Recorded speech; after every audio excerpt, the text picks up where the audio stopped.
Hey guys, welcome to my channel. Before we get started, do not forget to subscribe to this channel. It is super important for ABN Sports to have your love, and not just in subscribing, but also liking, commenting, and sharing. Thank you so much. Mwah. Hey guys, here at RGBA with the one and only Robert Garcia. Robert, thank you for having me here at your gym. Packed house. You have a lot of young talent, rising talent, and excellent talent right now. But let's talk about this one talent that I wouldn't even say shocked the world, because a lot of the world expected this from Bam Rodriguez this weekend, totally dominating Gallo Estrada. Talk to me about your reaction, how you saw the fight, how happy you are. No, first of all, it's always great having you. You know, you've always done a great job, and always supported my fighters, so I appreciate that too.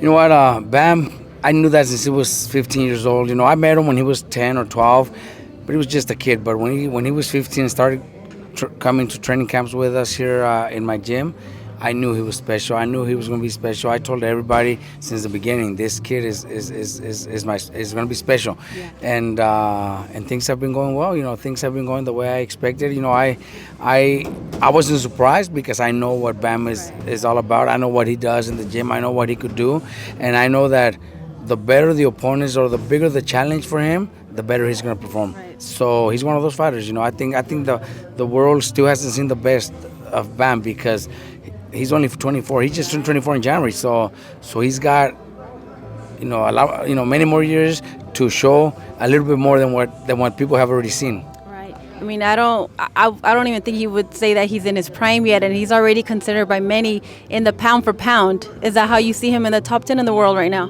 Correct. You know, like you said, he's not even in his prime, and I really think he's top 5. I don't see, you know, it's a big list, and there's some great fighters, but I don't see most of them. I don't see them taking the challenges the way Bam has been doing, especially at his at 24. But even all those that are a little bit older, you know, they're great fighters and very talented, but I haven't seen any of them take the challenges that Bam have taken. You know, we have to obviously count Inoue, Usyk, and Crawford. Yeah. 1, 2, and 3 in whichever order you want them. But after that, I think maybe Canelo could be up there, because his resume is really good. Yeah. But besides that, I don't see any of the other champions with the resume that Bam has. Yeah. Bam has fought great fighters, legends, and that's what he wants. He's not fighting just fights to stay busy. He wants the best out there. Yeah. Well, he fought a legendary fighter in Gallo Estrada this Saturday night, and you know, he got dropped, and I noticed that post fight he was like surprised. Bam was like, "Oh wow, I got dropped for the first time." You know, let's talk the first part. What did you see from Gallo Estrada? What did you make of how did he surprise you? Was it exactly what you thought you saw from him? I was a little surprised, but not in a positive way. I was surprised, because I truly expected a little more from Gallo. I think Bam. You know, I know what we have with Bam, but I did think the fight was going to be a little bit closer. I think Bam totally dominated, even though the judges didn't have it like that. I think Bam dominated every round. Even the round where Bam got dropped, I think he still dominated the round. That was one of Bam's big rounds. But obviously, you know, you can't give him the round because he lost. You know, he got dropped.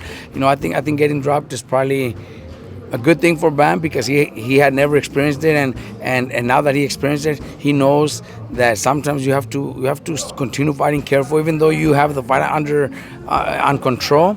And the way he was dominating, he had already dropped Gallo, and he would tell us in the corner, he's got no power. I don't feel his power, but we still reminding him, you know, Gallo's a very experienced fighter, so still be careful. You know, the round before he got dropped, I reminded him, don't get careless, Bam. You know, he's still dangerous. He's got a lot of experience.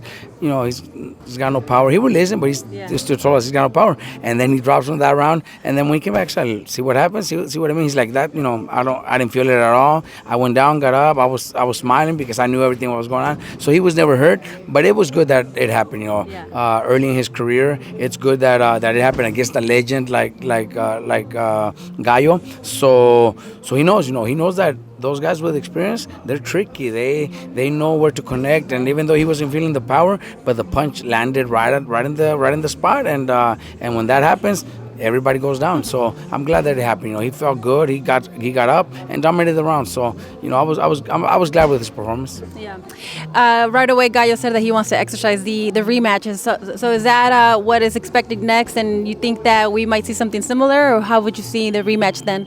Well, there was a rematch clause in his favor, and I'm pretty sure he's going to want to do it. He already announced it, and we have to. There's nothing else we could do. Unless he changes his mind in the next few weeks, next few months. But as of now, that's the plan. We're gonna have to fight him again. You know what? I don't think.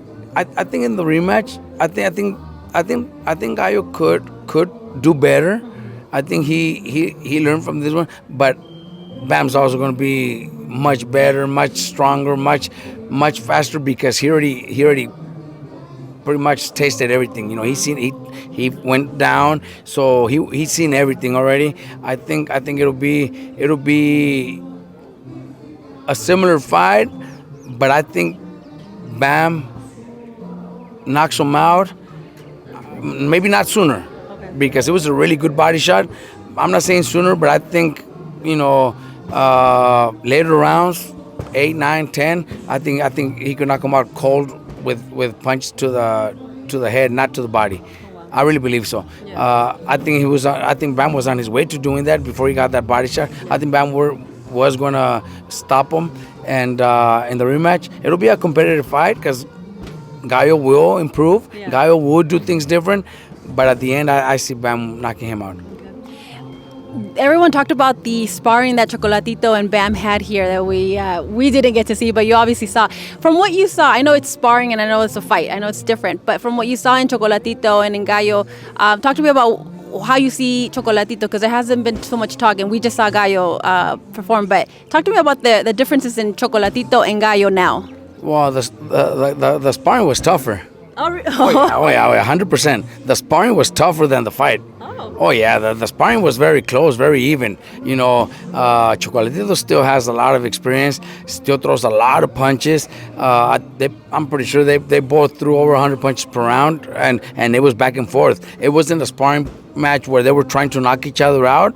They were both working, but it was very competitive. It was a very, very competitive sparring match. I think the sparring that they had was much tougher than the fight. I haven't even brought it up to Bam or my son or anybody else, but I think they're going to say the same thing. Chocolatito's sparring was tougher than the fight. Wow. So there's a lot of people right now that are saying, oh, Chocolatito is better than Gallo. So right now, at least in the ring against Bam, you saw a better Chocolatito than Gallo against Bam. Well, it wasn't sparring, but yeah, I think a lot of boxers also perform better in the fights than in sparring, and there's some that perform better in sparring than in the fights. So I don't know. This is the first time we see Chocolatito in sparring, and we've seen a lot of his fights. He performs real well. He's a 4th division champion, so you got to respect that, and we got to admire that. But he did a great job in sparring. I'm telling you, the sparring Chocolatito was tougher than the fight against Gallo, 100%.